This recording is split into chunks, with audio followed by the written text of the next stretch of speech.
Disney Channel gave us some of the most memorable shows growing up, from awkward middle school moments to high-energy adventures, but not all of them got the endings they deserved.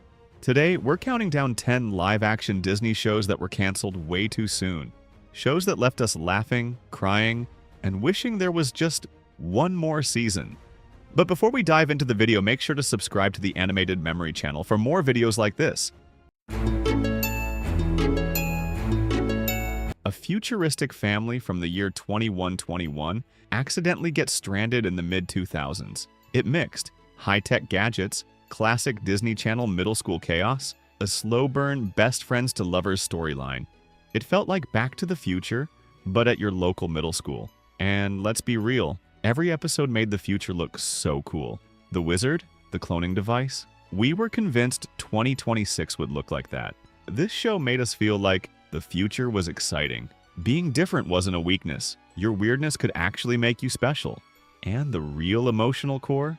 Phil and Keely. They weren't dramatic. They weren't toxic. They were just sweet. That slow burn, that tension, that hallway eye contact. It was peak 2000s Disney romance. We all waited for that moment. Then came the finale. The time machine gets fixed. Phil and Keely finally admit how they feel. They kiss. And then he leaves. We never see 2121. We never see them reunite. We never see what happens next. It just ends. No closure, no flash forward, nothing. That mid-2000s Disney cliffhanger still hurts. And that's why it feels like it was taken from us too soon. Before Disney gave us pop stars, superheroes, and secret identities, there was Lizzie. No magic powers, no double life, no fame, just middle school. Crushes, sleepovers, buying your first bra. Tell me the truth. I want a bra, okay? A bra, please. It was the ultimate every girl diary. And that little animated Lizzie, she was the voice in our heads before we even knew how to explain our anxiety.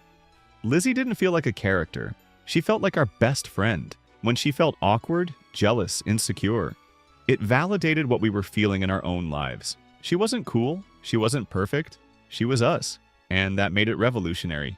Here's the part that hits. Lizzie didn't end because fans stopped watching. It ended because of behind-the-scenes contract disputes. No dramatic cancellation, no big ratings drop, just business. We never got to see her in high school. Never saw her grow up the way we were growing up. Yes, we got the Lizzie McGuire movie, but the TV series just stopped, and that's what hurts. Because Lizzie didn't have a secret life. She just had Ethan Kraft, a crimped hairstyle and a diary full of awkward thoughts. She deserved to grow up with us. This wasn't just a reboot. It was a passing of the torch. The daughter of Corey and Topanga stepping into her own story. A new best friend duo, a new classroom, but the same emotional depth. It felt warm, safe, educational. It somehow carried the heart of Boy Meets World without feeling like a copy. And that's hard to do. This show did something rare. Parents watched for Corey and Topanga. Kids watched for Riley and Maya. It was a bridge between generations. And those classroom scenes? When Corey stood at the blackboard and delivered the life lesson of the week, it felt grounding. Every episode ended with something meaningful. Friendship isn't ownership. Growth is uncomfortable. Change is necessary. It wasn't just comedy. It felt important. And here's where it stings. The show ends right as they're about to start high school. High school. The literal definition of meeting the world. The stakes were about to get higher. The stories were getting more mature. The characters were evolving. And then, it's over. No 4-year journey. No graduation. No full circle moment. It felt like a betrayal. Not because the show failed, but because it was just getting started. This didn't feel like typical Disney Channel. No laugh track, no exaggerated cartoon sound effects, no overly polished sets. It felt cinematic, grounded, real. The lighting was softer. The dialogue felt natural. The emotions weren't wrapped up in a bow every episode. It broke the mold. From the first episode, Bex is not your sister. She's your mom. That twist alone changed everything. It told us, you're old enough to handle complexity. Then came Cyrus when he said, I'm gay. It wasn't played for laughs. It wasn't sensationalized. It was honest. For a lot of kids, that moment meant everything. The show trusted its audience. It treated them like real people navigating real feelings, and that was revolutionary for Disney Channel. Frame this as the show that changed the rules. It was the first time Disney Channel felt truly modern, truly reflective of the world kids were actually living in. And just when it found its voice, it ended after season 3. No dramatic scandal, no massive ratings collapse, it just stopped. And when it did, it felt like the network lost its most honest voice. For many fans, it wasn't just a canceled show, it was the end of an era where Disney tried to grow up with its audience. This show was a comic book lover's dream come true. Superheroes hiding in plain sight, a secret hospital for the injured and eccentric crazy gadgets, villain of the week chaos, and unexpected sci-fi twists. It was fast, funny, and nerdy in just the right way. And for anyone who ever daydreamed about living in a world like Marvel or X-Men, this was your playground. Mighty Med made us feel like kids could belong in a superhero world, like ordinary humans could do extraordinary things, excited every week for the next crazy invention or superpowered disaster. And the dynamic duo of Kaz and Oliver, we rooted for their friendship and secretly for their potential romance every single episode. It wasn't just a show, it was an adrenaline-fueled comic book fantasy come to life. Then the finale hits. Oliver's mom, the villain? The revelation shook the foundation of the show.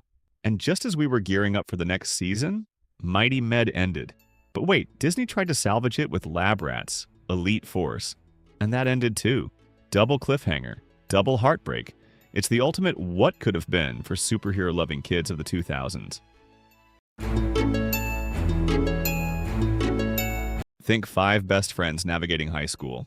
But with a twist.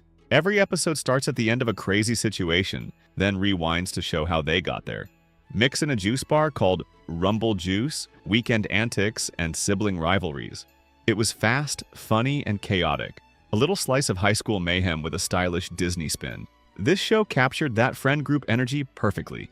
Every weekend felt like an adventure. Every prank or accident made you wish your crew was that fun and messy.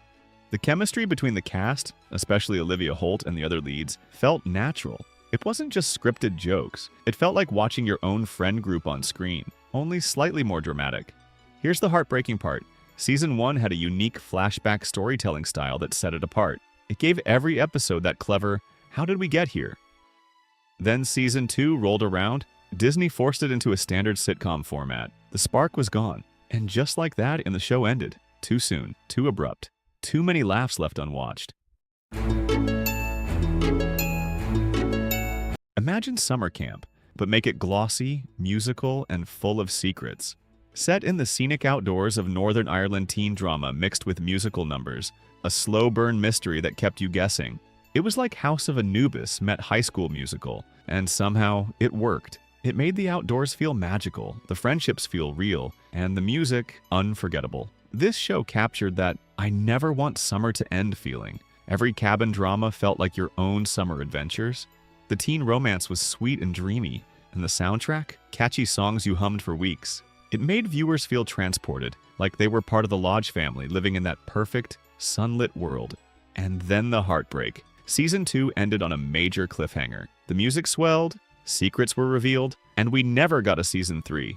The songs remained, the mystery lingered, but the story? Forever unfinished. It's a cliffhanger in the clouds, beautiful, dreamy, and untouchable. This wasn't sparkly magic or sci-fi adventure. It was messy, competitive, real. 2 families merging into one. Step-sibling rivalry, sibling pranks, parent debates. It felt like watching a real household, just a little louder and funnier than ours. Life with Derek made us feel like we were inside the Venturi-McDonald war. We picked sides. Team Derek or Team Casey. Every argument, prank, and sabotage made us laugh. Every compromise and truce felt satisfying. It was the Disney Channel show that reminded us, family isn't perfect, but it's ours. And yes, we secretly loved the tension between Derek and Casey growing up. Then it ended, right when the characters were heading to university. The next big chapter.